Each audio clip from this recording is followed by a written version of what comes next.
હે good morning guys. આજે તો મજા પડવાની છે. બસ ક્યારે હવે 11:30 વાગે અને હું ઇવેન્ટમાં જાઉં. હા, એના પહેલાં એક બહુ જ ઇમ્પોર્ટન્ટ વાત કે મારે આખરે મારા નખ કાપવા પડ્યા છે. વચ્ચે બીજા હાથના બી બતાવું તમને, કેમ કે નથી આપણા કામ જ નથી. વધુ સમય લેતા સમારંભની શુભેચ્છાઓ પાઠવું છું. કરી દીધું રહેવાનું. વાહ વાહ વાહ. ને દિવસભર ડોક અક્કડ રાખીને હવે રાતે દુખે છે ને દિવસભર સાહેબ આવું જોઈએ.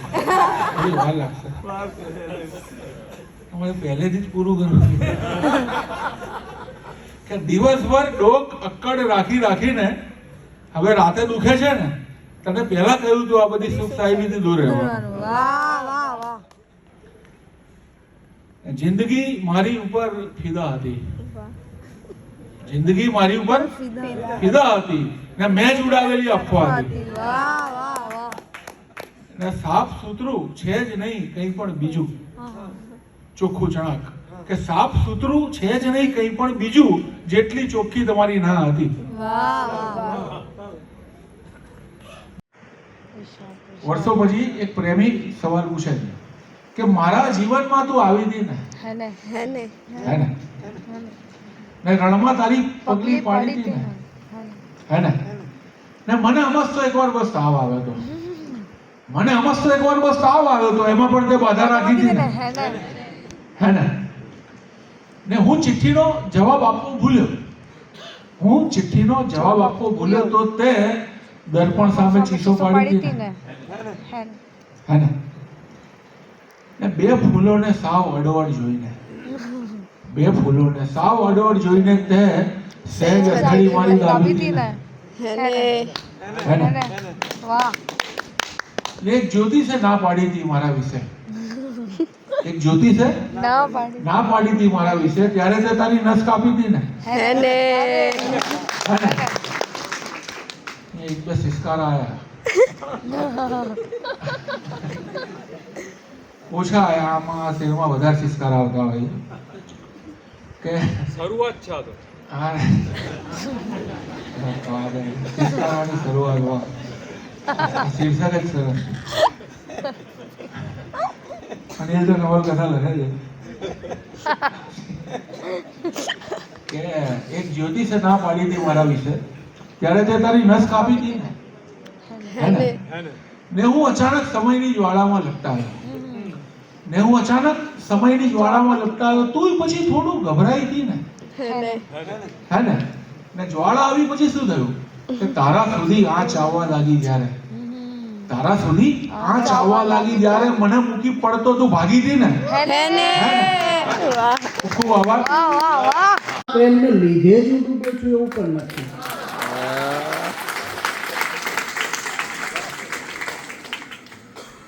તો માર્ગને પીછાણું છું ને પગથી પરિચિત છું.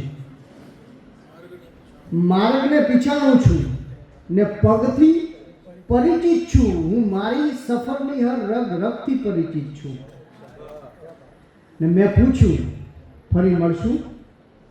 એણે કહ્યું કે લગભગ.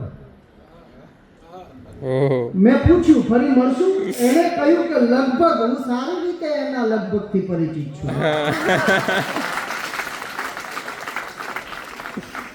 નથી લાગ્યું કહું છું પણ લગાડું છું.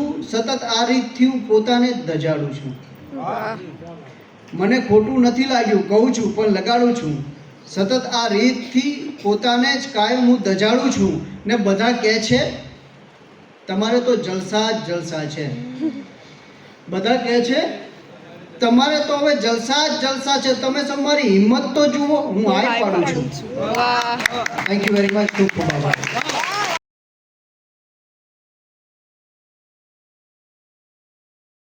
હાય, તો હું આવી ગઈ છું ઘરે. મને બહુ જ મજા આવી. અને ભાવિન સરે એવું કીધું કે તમે આટલું સારી રીતે સાંભળ્યું ને સામે એટલો પ્રતિસાદ આપ્યો તો અમને પણ અહીંયાથી કવિતા રજૂ કરવાની બહુ મજા આવી અને એમને કીધું કે ગૌરવની વાત છે કે તમારા જેવા શ્રોતાઓ અમને અહીંયા મળ્યા. હાય, વેલકમ ટુ ક્રિષ્નાસ કિચન.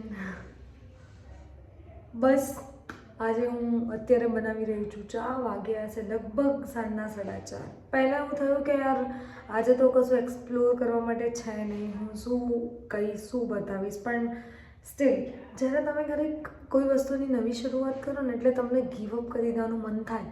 મને પણ એમ જ થતું હતું કે રહેવા દઈએ, ચાલશે, નથી બનાવવાનો બ્લોગ. બટ એ જ ટાઈમે છે ને એક મેસેજ આવ્યો કે હમણાં જ તમારી ચેનલને સબસ્ક્રાઈબ કરી, બધા વિડીયો ગમ્યા અને પ્લીઝ કોઈ દિવસ વિડીયો બનાવવાનું બંધ ના કરતા, કેમ કે તમને આવી રીતે જોઈને અલગ જ પ્રેરણા મળે છે, ઉર્જા આવે છે. તો પ્લીઝ તમે આ કામ ચાલુ રાખજો. તો આ વાત છે કે જ્યારે કંઈક કરવા જતા હોય અને ડિમોટિવેટ થાવ એટલામાં ભગવાન ક્યાંક ક્યાંકથી તમને કંઈક ઈશારો મોકલી દેતા હોય છે. તો કેમેરો ચાલુ કરીને તમારી આગળ હું ચા બનાવું. ચા બનાવતા અને પીતા ઘણીવાર હું છે ને અમદાવાદને બહુ જ યાદ કરું છું, કારણ કે ત્યાં અને અહીંયા પણ અને 10 લોકો આવી જાય ચા પીવા માટે, કેમ કે બધા અલગ અલગ જગ્યાએ રહેવા જતા રહે.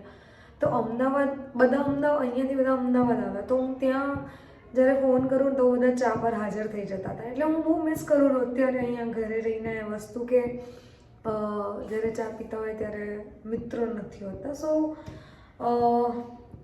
ચા બનાવતા મને છે ને એક શાયરી તમને કહેવાનું મન થાય છે એમની યાદમાં. 1 મિનિટ પહેલાં હું બધું નાખી લઉં, નહીં તો પાણી એમને જ ઉકળી જશે ને ચા રહી જશે.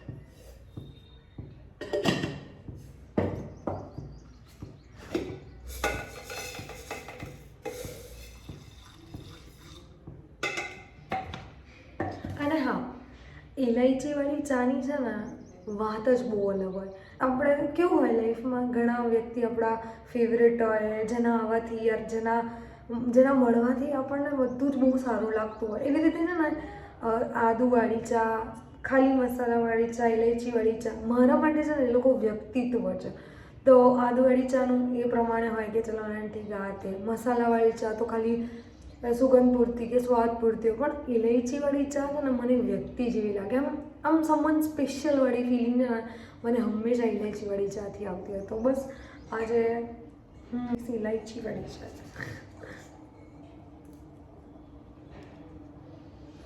આની મહેક પહેલાં પ્રેમ જેવી હોય ને એવું લાગે.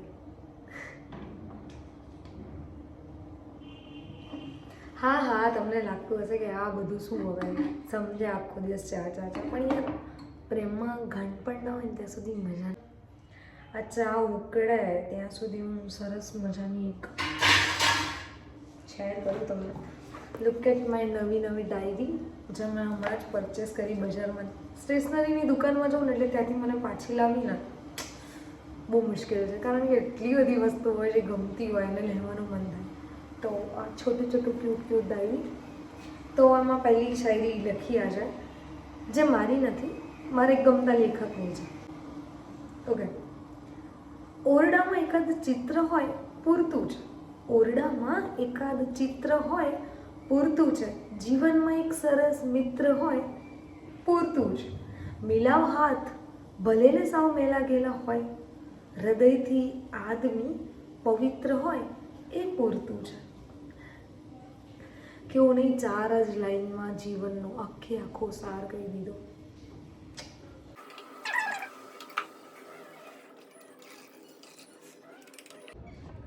ખાલી બ્લોગ જ બનાવ્યા રાખીશ તો કામ ક્યારે કરીશ, એટલે વિચાર્યું કે કામ કરતાં હું તમને કહી દઉં. યસ, વાત એ કરવી છે કે હવે આ બધું કરીને પછી મારે કરવાનું છે પેકિંગ 4 દિવસ માટે, કેમ કે હું જઈ રહી છું મોડાસાથી બહાર 4 દિવસ માટે. તો જો તમને મારી સાથે ફરવું હોય ને તો જોડાયેલા રહેજો. રોજ એક એવો વિડીયો આવશે કે જે મેં આખો દિવસ બહાર એક્સપ્લોર કર્યું હોય એ હું તમને બતાવીશ. અને હા, સૌથી વધારે ખુશી મને ત્યાં જવાની જે એક્સાઇટમેન્ટ છે ને, કેમ કે હું એ જગ્યા પર 6 મહિના પછી જઈ રહી છું. અત્યારે તો હું નામ રિવીલ નહીં જ કરું, એ તમને કાલના વિડીયોમાં જ ખબર પડશે. અને હા, હું જેટલી એક્સાઇટેડ છું ને એના કરતાં વધારે ખુશી મને એ વાતની છે કે હું તમને પણ એ જગ્યા એ માહોલ બતાવીશ અને ફરાવીશ, તો સ્ટે ટ્યુન વિથ મી.